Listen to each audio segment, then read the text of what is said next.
ಆಲಯವೆಂದರೆ ಮಂತ್ರಾಲಯವೇ, ಬೇರೆ ನಾ ಅರಿಯಲಾರೆ. ರಾಜನು ಎಂದರೆ ಶ್ರೀ ಗುರುರಾಜನೇ, ಮತ್ತು ನಾ ತಿಳಿಯಲಾರೆ.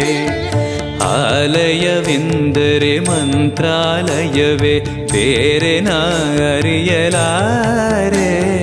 ರಾಜನು ಎಂದರೆ ಶ್ರೀ ಗುರುರಾಜನೇ, ಮತ್ತು ನಾ ತಿಳಿಯಲಾರೆ. ಸಾಗರವ ಭವಸಾಗರವ ದಾಟುವ ವೈರಾಗ್ಯ ಕೊಡುವ ಶಾಶಿರದ ಹರಿನಾಮವ